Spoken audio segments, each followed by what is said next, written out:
Naam, karibuni sana kwa wote ambao mko nasikiza matangazo yetu kutoka Baraka1 TV. Mimi ndugu yako Rajabu Akili Kabonga, the one and only town DJ, pia bali kurushia haya matangazo. Jamani, tembeleni Mwangaza TV.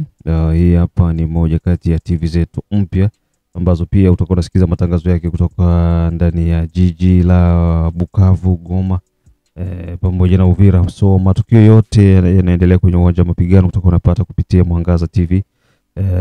Kwa hiyo na kuombeni sana, ingia kwenye description hapo utakutana na link ya Mwangaza TV. Usikose kwenda kushare, kusubscribe pamoja na kulike Mwangaza TV.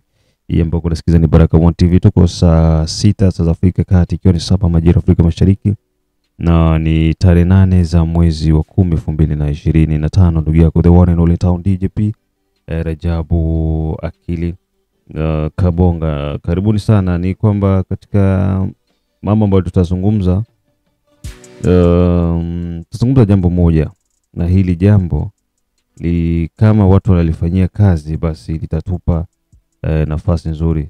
Je, unahisi kitendo cha kuwasamehe wahasi na kuwajumuisha ndani ya jeshi la taifa ndiyo inasababisha machafuko nchini Jamhuri ya Kidemokrasia ya Kongo yasiishe? Sio, naeleweka hapo. Hili swala nitalizungumza kwanza mimi, alafu nitakuja kuungana na mchambuzi wetu naye tusikie hili swala liko na uzito gani. Kitendo cha kuwapa nafasi Barebel, watu wanaanzisha vita, wanaua watu, wanapora mali za watu, watu wanakimbia, kisha mnaenda ku negotiation. Après negotiation unasema amnesty, mnawasamehe. Mkishawasamehe wanaingia ndani ya jeshi. Alikuja kanali, alikuja major, alikuja generali, alikuja captain, nane na ile cheo chake anaingizwa ndani ya jeshi. Wale watu wanakuwa wako na impunity ndani yao, wanakuwa hawezi kushtumiwa, hawezi kuhukumiwa. Unakuta ile click yao giso alitoka porini, si wanajuana. Kwa hiyo wanakuwa wako wanaleana. Hata huyu afanye makosa hata adhibiwa, huyu afanye hivi hata adhibiwa. So wanaendelea kuvuruga nchi. Ndio jinsi nchi wakati wa Kabila ilikuwa hiko. Ndio maana kwamba ulikuwa unakuta mtu ni generali, ni colonel, akifika tu faza sema esko ebingai ngana za major, c'est fini. Ngana za colonel, c'est fini. Kama ni kuboda, kama ni wapi, atapitia vitu gisi anajisikia, atafanya gisi anajisikia. Mpaka mtoto wa soda naye anakuwa anajua ni soda. Kiko anadura kama bunduki ya babake na aingine mpaka masomo. Kishasa mtoto mmoja wa soda anachukua grenade na ingia naye masomo mpaka anaripua. Ushelewa? Kwa hiyo hivi vitendo unahisi kwamba ndivyo vinasababisha vita isiishe nchini kwetu. Sasa nini kifanyike ili kuweza kumaliza hii impunity? Tutafutane na mchambuzi wetu ili tuweze kubonga naye tujue tunashia wapi katika hizi harakati. Hii ni Baraka1 TV, Jide Kizenga Tembele, King Sele, the only one king from USA, Kizabe Ayeba, Mashaka Ayamba, Dedone Butoto, wote hawa kunasikiliza Baraka1 TV, da Feza, da Leticia, da Irene, da Asha, naona tayari. Yes, wana karibu sana. Ama mzee Rajabu, niambie kwemo. Huku ni kwema bwana. Umeona chombo chetu kipya Mwangaza TV? Anaye. Na tunazidi kusonga mbele, tunakwenda. Yeah, tunakwenda. Bwana yaani hapo tayari mwanangu umeshatoboa hapo. Sasa tumeanza kuhangaika wote, ukitajirika mwanangu usijiache. Saudi matajiri una kawaida bwana, kunahangaika wote. Yaani unakuwa kama umbwa akienda polini kama atashika, akishika anaanza kupigwa tena. Anaanza kupigwa kaa pembeni. Acha bwana, usiniache. Pambane wote, ni dunia tunabebana kama wachanga. Unaona watu kama wako wanapambana wote lazima wanakulaga wote. Sasa kitu ambacho mimi kinanikiraga ni ile kwamba unapambana peke yako, sasa unaanza kula, sasa unasikia jamaa anakulaga yeye peke tu. Sasa wakati anapambana, wewe ulipambana naye? Unaona? Kwa hiyo inakuwa iko ni hivyo. Yeah. Sasa Imetoka vizuri. Sasa hilo tutalizungumzia. Watazamaji wote wanatakiwa waende pia wa subscribe Mwangaza Television. Ni moja kati ya vitengo vyetu vya television. Kwa hiyo tunataka tutanue wigo, na unaona tuna waandishi wengine ambao pia wako wanafanya vizuri. Kwa hiyo tumejumuisha watu wengi. Mara mingi nilikuwa nasema kwamba tutakwenda tunakusanya vijana na kuwaingiza katika mafunzo ya uandishi wa habari ili wasaidie pia nchi yetu. Sasa mada yetu nafikiri unaelewa ni hii moja. Hii ni kubwa sana. Je, unahisi kwamba kitendo cha kuwa na wasamehe makundi ya uhalifu rebels, kuwa amnesty na kuwaingiza ndani ya vyombo vya ulinzi na usalama, na maanisha polisi, FRDC, ANR, DGM na sehemu zingine ndani ya serikali, uone kama hilo ndo linasababisha vita isiishe nchini kwetu? So kabla ya hapo, kwanza tusikilize kifungua kinywa chako ambacho kinakokera ni nini? Bana, yani hivyo vitu ni vitu vina serikali, kuna vitu ambavyo mimi nashindwa kuelewa mpaka sasa hivi, sielewi kabisa, sababu wanachokifanya kinavunja moyo kwa sisi, au kinavunja moyo kwa wazalendo. Unaona, yani hapo hivi Bwana Baraka, tulioa tulioa. Yes. Mwanamke akishaondoka kwako akaenda kwa mwanaume mwingine, alafu baadaye anasema huko mimi sikuweza, narudi kwako, ndugu yangu, kuna mawili: anakuja kukuua, kukumaliza kabisa, au kuna kitu amekiacha, anakuja kama una hela anakuja kukufilisi. Shetani tangia alifukuzwa kuja duniani hajawahi tena kurudi mbinguni. Tunapukuchuka naye hapa hapa. Nyoka ni ule ule, ana kawaida ya kujichua tu. Hii kitu nimeshaongea sana. Hawa wanajua Mnyarwanda hajaanza kutusumbua leo, au tuseme Kagame. Nisitumie huyu msemo wa Wenyarwanda, hapana. Nitumie Kagame, ameshaanza kutusumbua muda mrefu sana. Na jeuri ya Kagame ni wa ndugu yetu wa Kongomani tuliokuwa nao. Alishatuona kama vielele. Lakini jamani, kwa nini tusijitambue? Kwa nini tusijitambue? Weni kuwapa nguvu. Unajua hili swala la vita hili, acha mimi niliweke vizuri leo watu wanielewe. Wazungu ijapokuwa wanawasaidia hawa wa M23, hakuna mzungu yeyote mwenye kusupport kwa serikali. Huko wanachuma ni hela tu, na wa Marekani wanachuma ni hela tu. Mimi siniko hapa Marekani naongea hao. Vita hii wa Marekani hawawezi wakaimaliza. Hii vita itaisha kwa sisi kuwakataa wale wa M23. Kama tuliona wakati wa mzee, kulikuwa na tangulizwa wa Kongomani. Lakini baada ya Kongo kuchukuliwa, waliokaa kwenye madaraka ni wanani? Walikuwa ni Wenyarwanda. Wale. Ni wale. Kwa nini tusiangalie mbali? Shida ni nini? Kwa hiyo wanachokifanya kuajiri watu na kuwapa tu makazi tu ovyo ovyo. Kwanza kuna kitu nilikiona, kwa mfano Goma, wanaanza kupiga mnada wa viwanja. Je, hawa wenyewe walikuja na viwanja vyao? Hii ni mada tutakuwa nayo siku nyingine. Wanaanza kuuza viwanja Goma na Bukavu, kote wako nauza viwanja vya watu na sema wanaanza kuuza viwanja vya watu. Walifanya ule wakati wa Mzee Kabila, walifanyaga hiyo kitu. Waliuza viwanja vingi vya watu. Baadaye ya vita, wenye viwanja wakaanza kurudi kutoka kuma Uganda kwenye walikimbilia, ikawa ni vurugu, ikawa ni fujo kwenye serikali. na hiyo hela inaenda mifukoni mwao.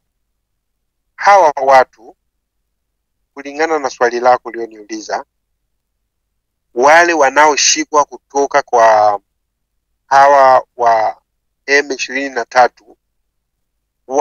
yani kwa vyovyote, kama ni Mkongomani awekwe pembeni, ila sichanganywe kabisa katika kundi ya wazalendo. Hata akiwa ni mzalendo ameshajiondoa akaenda kwa wale wasi, hata tarudi ule. Wazungu waliondoka, Waisraeli waliondoka pale, walivyoenda kwa wazungu, walivyorudi waliwaambia, mliondoka mkiwa weusi, mnarudi mko wazungu. Tutadanganywa mpaka wapi? Yani kule wakishaondoka kule, ile akili kumbuka kwanza kitu kimoja. Kuna kitu nataka nituweke vizuri. Nashukuru kwa haya mada. Tuna wenye ambayo walimaliza wanaitwa wa komando. Miongoni mwa wa komando wamoja waliwahi kuwa wazalendo. Wamoja waliwahi kuwa wazalendo. Sasa katika uzalendo kuna hotuba mzee Kutumba aliwahi kuitoa. Usiingie kuuzalendo kwa sababu ya wizi au madeni unakimbia. Hii nayo ina kosti sana, sababu tupo kwenye vita. Wazalendo wapo naingizwa tu, hakuna kuuliza wewe ulifanya nini au kuuliza ametokea wapi. Mimi nitokea huku Tabara, huku nani huku, basi anaingizwa. Lakini muda wa siku ndo awe ni kutembea na miguu ya kuku barabarani. Unaona? Kwa hiyo hawa waliingizwa walikuwa ni wazalendo. Baada ya M23 kuingia Goma na Bukavu walibaki, baadaye wakawa naenda wanasikiliza meeting. Tulifikiri hawa watakuwa spaya wetu wa kutupa taarifa hawa watu wanaishi wanaendelea, lakini cha ajabu walienda wakaungana. Ni kile kenye ambacho waliotazamia kule, kama watakipata wanakikosa. Yani mwanamke unaishi naye, unamwambia vumilia bwana, haya matatizo yana muda. Hakuna kilima kinachoendelea, tutapanda, tutafika, tutakuta mabonde. Anaondoka kwako kisa amekosa kitu moja fulani, anaenda kwa huyo mwanaume. Haya huko nako akikosa anasema mimi narudi, unisamee tu, nilidanganyika. Wewe unaona? No, hapana. Hawa watu watakiwa kusamewa hawa. Sasa hawa hapa kuna mifano, nitatoa baadhi ya mifano. Tuanze na Laurent Desire Mobutu Kukungwendo Sese Zabanga Marechal. Mobutu alifanya coup d'etat. Ili coup d'etat kwa serikali ya kidemokrasia iko considere comme rebellion. Alifanya uhasi, akapindua serikali, akachukua nchi, yeye na watu wake wakasameana, wakaendelea kujerea nchi. Na nchi walikuwa wanajerea mafaso zao kwamba hautagusa ofisi wa Mobutu, hautagusa mtu wake wa karibu. Sheria walikuwa wanaipindua gisi wanataka wao. Hakukuwa etat de droit. Ikafika mzee Laurent Desire Kabila, na hivyo akaja na rebellion, wakapindua nchi, wakaongoza nchi jinsi wako wa wenyewe. Licha kwamba mzee kidogo alikuwa mkali na kuanza kunyosha mambo, wakamfieka. Rebellion nyingine, mtoto wake mtoto wa kulea Hippolyte Kanambe akachukua nchi. Alipochukua nchi naye ikenda hivyo, ukagawanyika RCD, CNDP, makundi mbalimbali, wakaenda San City wakazungumza. Communauté internationale ikawambia, unaona inabidi mkae chini msameane hivi na hivi na msahau yote. Tukasameana mara ya kwanza. RCD wakaingia na jeshi. Wale wanajeshi wa RCD ambao ni Watusi wanasapotiwa na Rwanda, malengo yao yako pale pale. Baadaye wakaja tena wakapindua meza, wakaleta CNDP tena wakaungana tena. Gisi walikuja majenerali, makanali vile wakaingizwa tena, wakarudia ile wakaleta M23 ya kwanza, hivyo tena M23 ya pili.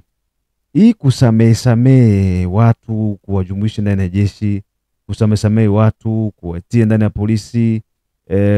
Wakongomani sasa wanatakiwa wasimamie wapi ili sheria isimame na kila mwananchi ajikute kwamba anaishi katika nchi ya sheria pamoja na misingi ambayo ni imara zaidi?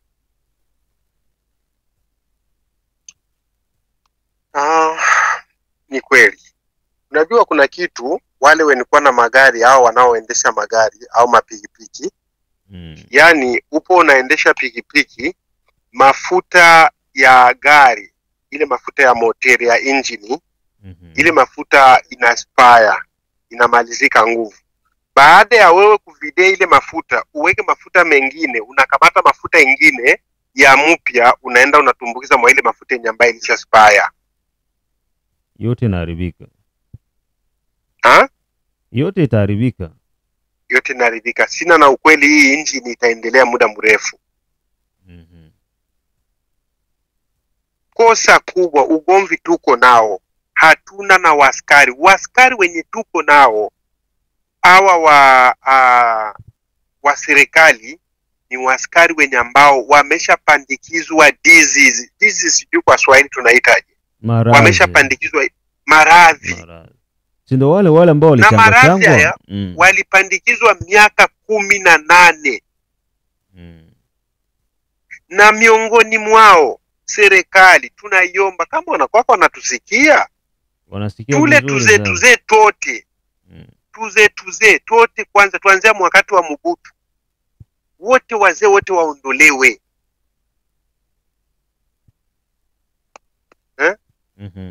Wale wazee wote waondolewe.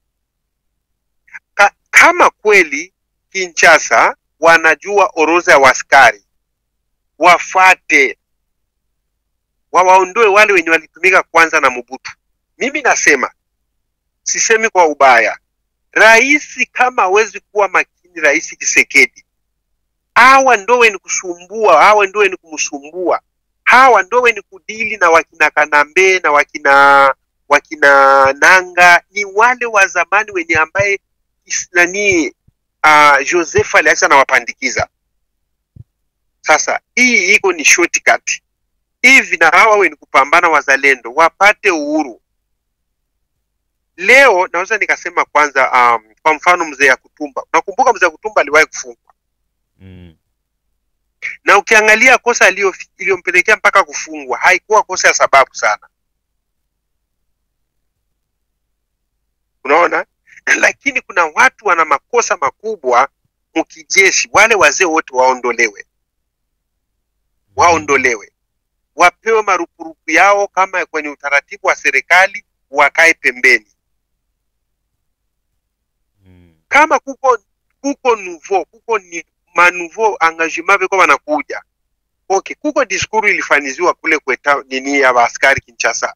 Ule askari major alisema hivi, wakati wa Kabila ile berio tulipigana nao na tulikufa sana. Hiki ndio kinampelekea wa mustaki. Kama tulipigana nao kwa ule wakati yeye ndo alikuwa rais, tulipoteza makamanda wengi sana. Kumbe tunapigana na kundi yetu, mwenye kutupiganisha ni mtu mmoja. Tuliteseka, hatukuwa na manyumba ya kukaa. Alitoa hotuba, leo tunajengewa kwa angalau na manyumba sehemu za kukaa. Unaona? Kwa hiyo hawa wapya waje na upya wake. Haimaanishi wanakuja wana experience wataipatia huko. Vita ni kupiganwa pale kwa Putin. Wanapigana wale wamesha kaa kwenye vita sana, wanabadilishwa, kunaletwa wapya. Hata kwenye ndoa, unaishi na mwanamke mwaka miwili, mwambie aenda tembee kwanza kwao. Akikaa huko hata wiki moja, akirudi utaona ndoa inaanza upya. Wale kule kwenye ndani kuna kwa kumafuro, kuna kwaka na mazoea, mnaanza kuongea na mpaka na sigara mnafuta. Mpaka mnajisahau kama mko kufro. Kumbe wenzenu wekuwa na michora, ni wapi watapita, ni wapi watafanya deborde, wafike pale wamishike. Uniambie kwa mfano tangia leo walifanya kibambati cha Uvira. Uko nasikia wanatenka? Wanasubiri waje washambuliwe, ni kosa kubwa sana. Hawa wenye Rwanda katika sinitowe siri leo, engagement yao sei yao inaenda saa 7 saa 8 haipitaki pale, uundwe maskari wenye ambayo watapigana 24 24. Wakipatikana waskari wenye kupigana 24 wakianza asubuhi mpaka 18, mpaka unasikia sireti na tetemeka mkono, unasema utaona kama mtabakia hata M23. Si nilikuwa nao hawa, si tulipambana nao, tulikuwa nao, tunajuana.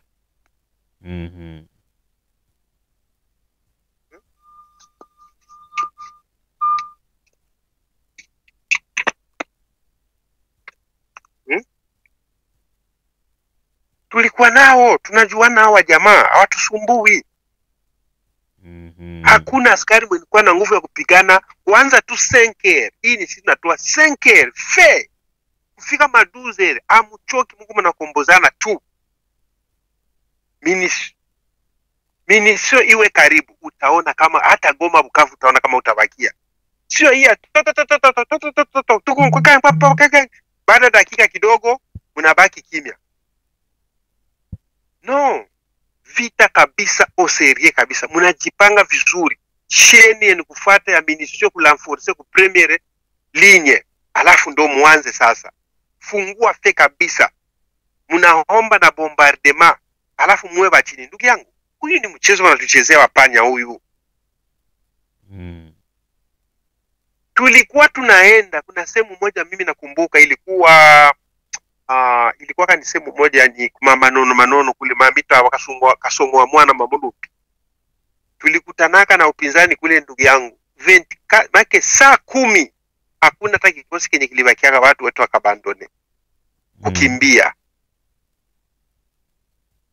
Lakini komandema ya wakubwa wetu, unaenda kutoa komandema mtu mwenye alikuwa kafanteri, mwenye alikuwa kambumare zamani, eko mkikosi kia hapa sasa. Sababu wazalendo ni wadogo, hawawezi kumiliki fasi yote. Unaona?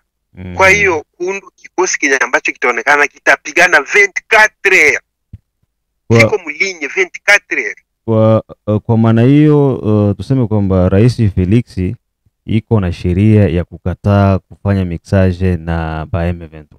No, hii iko na 100% na hii italalia kwa Kisekedi. Mimi talalia kwa Kisekedi sababu magonjwa hayataisha.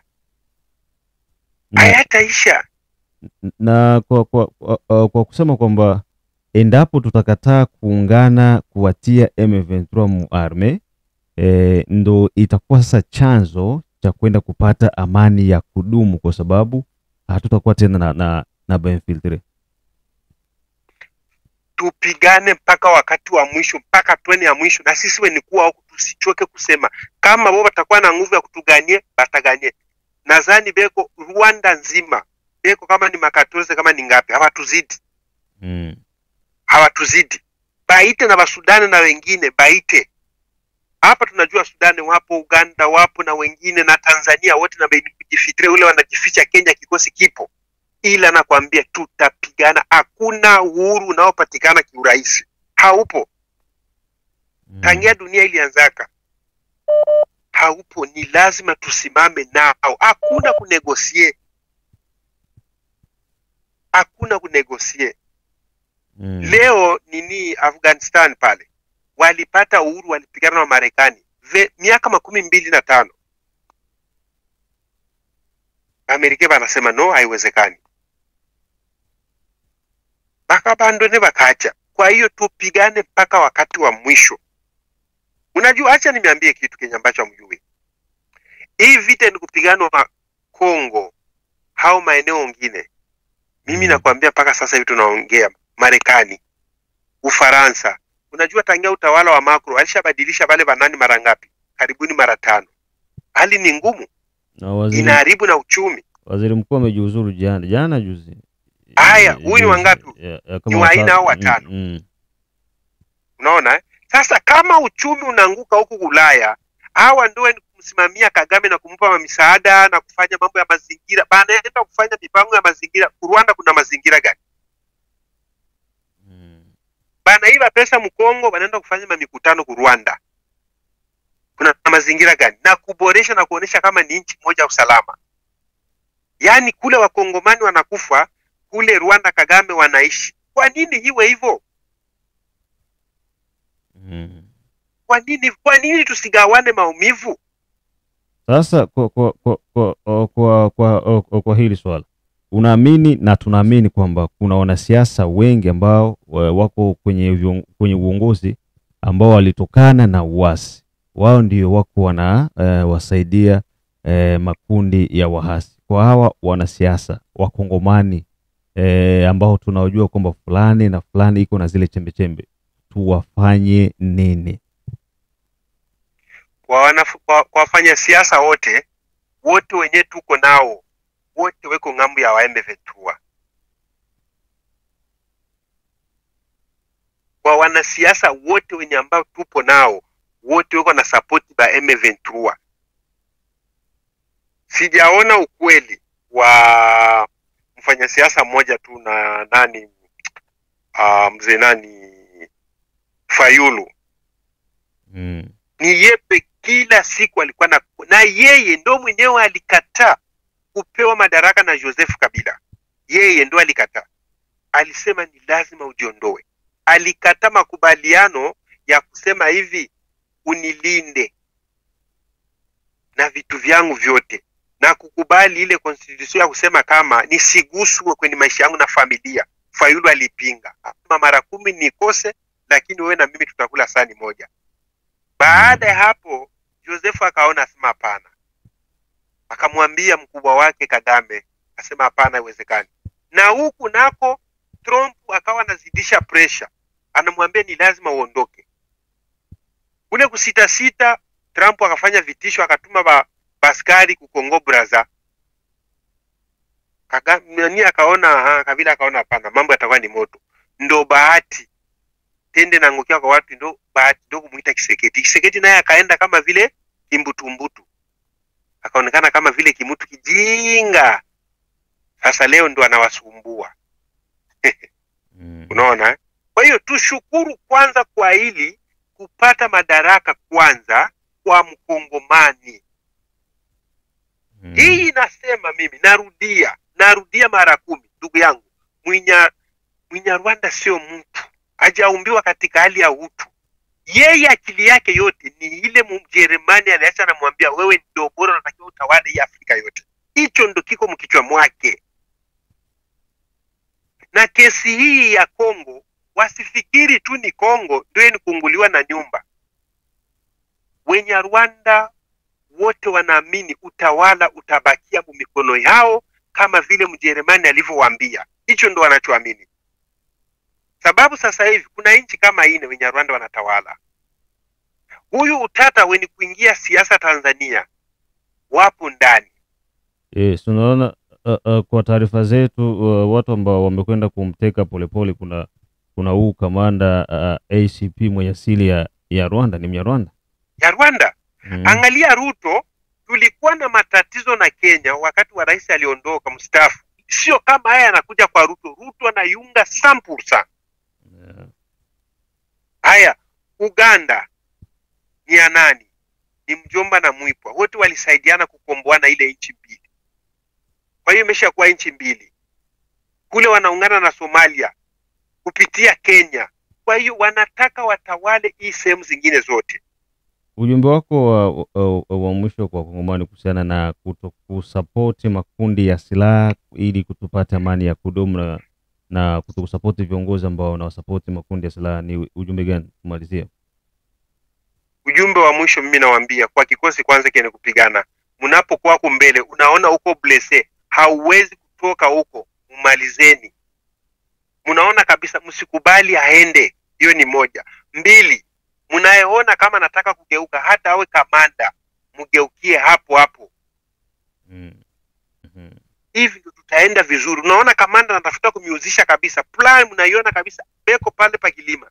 Yeye anasema no, hii omwe 20 mtaenda hivi 20 na yeko na mipeleka kwa watu wenikuwa 1000. Mnashaona anatafuta kumiuzisha. Usalama wa kamanda uko na escort wale wenye anatembea nao. Anakuwa nao confiance. Lakini mkiona anatafuta kumiuzisha, fiegelea mbali. Wale wenye kutoka kule tulishaka changanaka, ndio ni kudisumbua paka leo. Mpaka wanakwama Kinshasa. Kwa kubaondoa pale, basi aba wanakuwa kama vile basipio wanatukontrole mkongo, lakini taarifa yao wanaipeleka kwa Kagame. Hatuwezi kutiangana pana, tupigane tu, tutakuwa madhaifu wa kila siku. Na walisha tuona kama vielele, walisha tuona kama wakongomani ni watu tu wanajua muziki, hawana lolote kama vielele. Sasa tutajua muami ni nani wa ukweli. Kama walitukuta Mkongo, watutajuana. Tutajuana sisi ndio. Kwa hiyo sisi tupambane bila kuangalia ni nini kinachokuja. Asante sana kuendelea kuwa pamoja na Baraka One TV. Nafikiri mwingine tutaongea. Okay. Alikuwa ni mchambuzi wetu Saidi kutoka USA. Nafikiri ni hivyo. Tembelea Mwangaza TV ili uendelee kupata mambo mengi kutoka Mwangaza TV, na hii ni Baraka One TV.